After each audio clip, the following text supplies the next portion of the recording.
You've got this niggly feeling that alcohol is doing you no good. You maybe want to give up, you're looking into it, but then you get to the end of the day and that glass of wine is calling, you want to unwind, put your feet up and just relax. But here's the thing, in perimenopause, alcohol is secretly working against you. It's kind of like going for a run, but instead of tying each shoe, you're tying them together.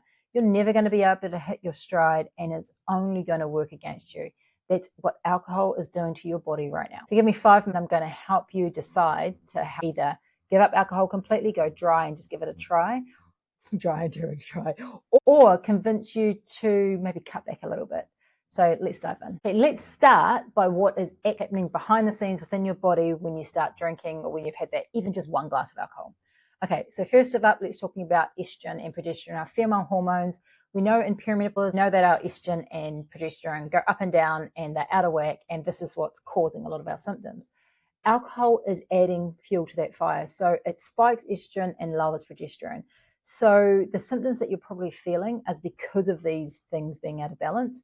And alcohol is like putting gasoline on an already out of control fire. Instead of trying to calm that fire, you're just adding heaps more gasoline in, which is going to make your symptoms way worse. So let's talk about your stress hormones, in particular cortisol. So in perimenopause, our cortisol is increased, and that's why we get a bit more anxiety, we get slower recoveries and everything like that. Alcohol, it's kind of like this little trick. It kind of initially lowers cortisol, but then it bounces up. And that's maybe why after a drink of alcohol, you are probably waking up at 3 a.m. Your body's metabolizing that alcohol, and then you're just wired, but you're wired and tired. So this alcohol is being metabolized and the cortisol spikes are going up. It's doing you no favors. There's a study that shows that women who drink alcohol have a 60% spike in cortisol. So in perimenopause, our cortisol can be for some women out of control anyway. And again, you're just making it 10 times worse. Okay, let's talk about our metabolism. So alcohol is slowing our metabolism down, and it's doing that from a number of ways. The first of all is that in perimenopause, our whole goal is to want to maintain our muscle mass, if not put it on, but maintain our muscle mass. That's going to work wonders for getting through perimenopause with our insulin and our blood sugars, but also into healthier older aging as well. And alcohol interrupts our muscle metabolism. It helps us kind of dig into our muscle stores.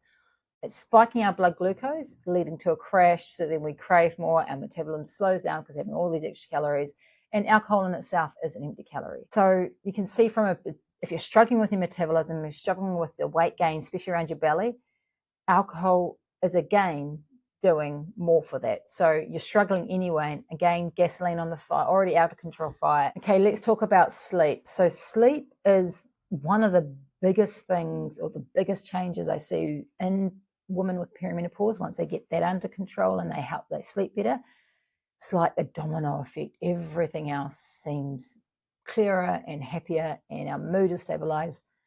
Alcohol interrupts our sleep. It's kind of like, when you put on the dishwasher, but you forget to put the dishwashing powder in, you forget the rinse aid. It may wash it, but the dishes are going to come out unclean. That's what's happening to our brain when we have alcohol. We go to sleep, and instead of cleaning out the brain, instead of making our hormonal regulation great, it's keeping it dirty. So you wake up in the morning and it's like looking through a foggy glass. That's why our brain slows down, our energy slows down, and everything just feels a bit bleh. So the symptoms that studies have shown, these are not the only ones, but these are ones I've dug up with the research, that alcohol makes worse. First of all, hot flushes. Alcohol increases the intensity and the severity of hot flushes. So if you're like me and you're struggling with thermoregulation, you go into a room full of crowded people and you feel that sweat dripping down your back, alcohol is making that way worse. The intensity of those a lot worse. Alcohol also disrupts our serotonin. So if you're having any anxiety, low moods, that sort of things, alcohol disrupts it and it lasts for a few days. So try going dry and see if that helps with your moods. Sleep. Okay, the 3 a.m. wakings, the disrupted sleep, you're waking up, even though you sleep the full 8 hours, you might wake up tired. Again, have a look at alcohol and see if that is the cause of your sleep disruption. And then there's weight gain and sugar cravings. So if you experience weight gain, sugar cravings, and you can't seem to rein those sugar cravings in, instead of beating yourself up, just try to give up the alcohol. It's going to help your sleep. It's going to help your hormones. You're probably not even going to crave the things that you're beating yourself up about, right? Okay, so I know it's hard. So let's go through why it's hard. Well, first of all, alcohol increases dopamine, but then makes it crash. So you have that glass of wine, you sit back and your dopamine goes, oh, it's like everything's singing in tune. But after that, it just crashes and it's like putting hard out rock music on.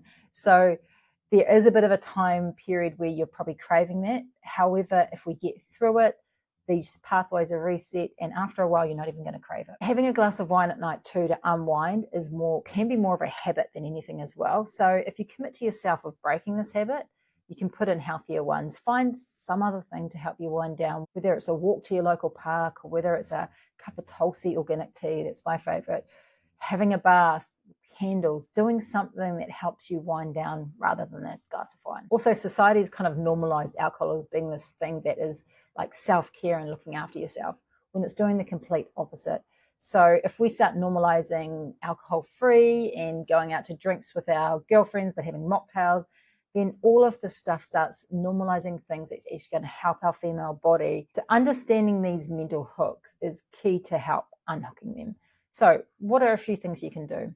Well, the first one I tell everybody to do, is just go dry for a month. Dry July, dry June, dry January, whatever it is, whatever month is coming up, dry for the whole month. Commit to yourself, see where you got those social engagements, have backup plans so you don't find yourself just accidentally having a glass of wine.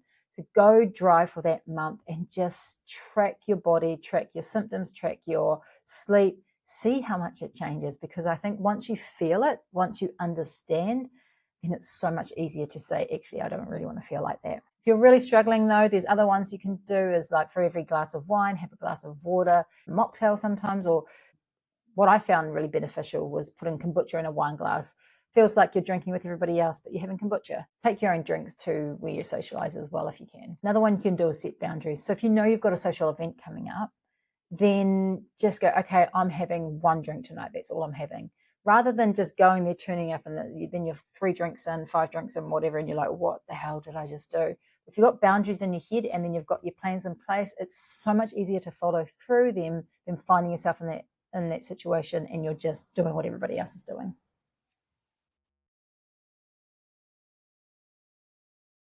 I challenge everyone listening to this, if you've got through this, go dry for a full month. I'm pleading you. Just go dry and see how it affects your symptoms, see how it affects your brain capacity, see how it affects your sleep. Start there, because as I said, once you notice the difference in you and feel it for yourself, it is super easy to go, actually, I don't really want to feel like that, so no, I'm good. Alcohol is not your friend in perimenopause.